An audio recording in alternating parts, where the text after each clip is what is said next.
திருச்சிற்றம்பலம். சிவஞானம். ஞானம் என்பது சமய தரிசனிகள் அனைவருக்கும் பொதுவில் உள்ள தொண்டன்றோ. அதில் சிவஞானம் என ஒன்று விசேஷித்து உரைக்க இருப்பது என்னவெனில் கூறுதும், பொறி புலன்களால் அறியப்படுதற்கரிய சூட்சுமார்த்தங்களை அக உணர்வு கூர்மையால் அறியும் அறிவு ஞானம் எனப்படுமாகையால் ஐம்பூதம் முதலாகிய தத்துவங்களையும் அவற்றின் சார்பினால் உயிருக்கு நிகழும் பந்தம், அவற்றின் நீக்கத்தால் வாய்க்கும் மோட்சம் என்பவற்றையும் பற்றி தத்துவ தரிசனிகளை காணும் அக உணர்வு காட்சிகள் அனைத்தும் ஞானம் என்றே வழங்குமெனினும், தத்துவ தரிசனிகள் பல திறத்தாராகளின் அவரவருக்கு வாய்க்கும் காட்சி அவரவர் பரிபக்குவ நிலை தரத்தினுக்கு ஏற்ப வேறுபடுவதாகும். அவ்வகையில்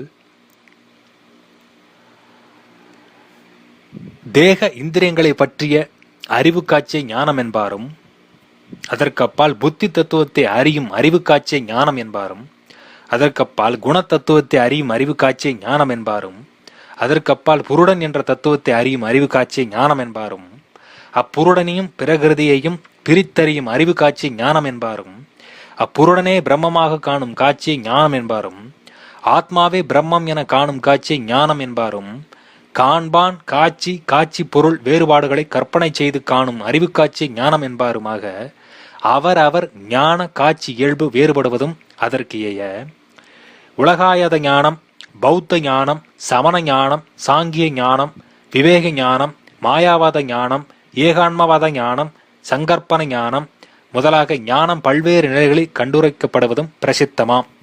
இவற்றுள் பல சாஸ்திர அறிவு மாத்திரம் கொண்டு அமைந்தனவாகவும் சில புருடனை பிரம்மமாக கொள்ளும் பிறல் உணர்வின் வெளிப்பாடுகளாகவும் அமைந்த புத்தி சாதுரிய தொழிற்பாட்டு விளைவுகளாகவும் ஞானம் பெருவானும் ஞான வாய்மையும் ஞான பாலனும் ஆகிய ஆந்தரங்க உண்மைகளை வெளிப்படுத்துதலில் தவறுபட்டவனாகவும் காணப்படுதல் கொண்டு இவை அனைத்தும் பாசஞானம் பசுஞானம் என்ற வகையினவாக மெய் உணர்வுடையோரால் கணிக்கப்படுவனவாகும். இந்த வகை ஞானங்கள் போலாது உலகிருளை விளக்கி பொருள் உண்மை அறிவுமாறு கண்ணுக்கு உபகரிக்கும் சூரியன் போல பெரும் பிரகாசமாக எழுந்து ஆன்மாவை சார்ந்த மலவிருளை விளக்கி ஆன்மாவாகிய தன்னையும் அதனிடத்தில் பதிந்திருக்கும் சிவ பரம்பொருளையும் ஆன்மாவுக்கு காட்டும் திருவருள் விளக்கவே ஞானம் என்பது சைவ சித்தாந்த கோட்பாடாகும்.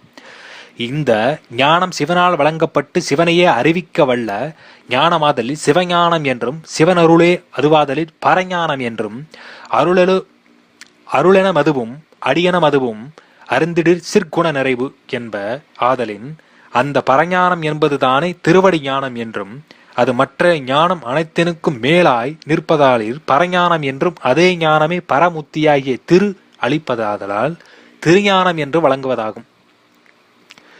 எனவே ஞான வகைகளுள் சிவஞானம் ஒன்றொழிய ஏனைய அனைத்தும் பூரணத்துவ பண்பற்ற ஏகதேச ஞானங்கள் ஆதலானும், ஆன்மா பாசநீக்கம் பெற்று சிவ பேரடைதலாகிய அறுதி பயன் அவற்றால் நேர்ந்துள்ளமைக்கு அனுபவ அத்தாட்சி இன்மையானும், தத்துவ ஆய்வு கண்ணோட்டத்தில் அத்தகு ஞானப்பேர்கள் மீண்டும் மீண்டும் பந்தத்தில் கேதுவதால் காணப்படுதலானும், சிவஞானம் ஒன்றினாலேயே உண்மை முத்தி கைகூடுவதென வேத சாத்திர மிருதி புராணங்களும் சிவாகமங்களும் உறுதி செய்துள்ளமையானும், இச்சிவ ஞானத்தின் எதிர் அவையெல்லாம் அஞ்ஞானம், அல்லா ஞானம், ஈன ஞானம் என நிராகரிக்கப்பட்டு இச்சிவஞான மாத்திரமே மெய்ஞானம், நல்ஞானம், உயர்ஞானம் என அங்கீகரிக்கப்படுவதாகும்.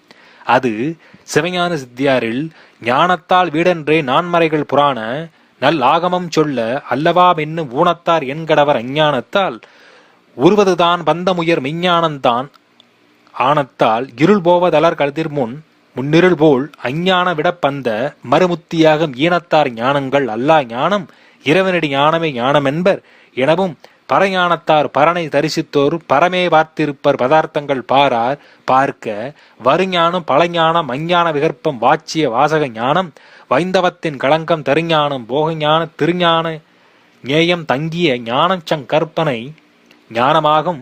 திருஞானம் இவையெல்லாம் கடந்த சிவஞானம் ஆதலால் சீவன் முத்தர் சிவமே கண்டிருப்பர் எனவும் வருவன கொண்டு அறியப்படும்.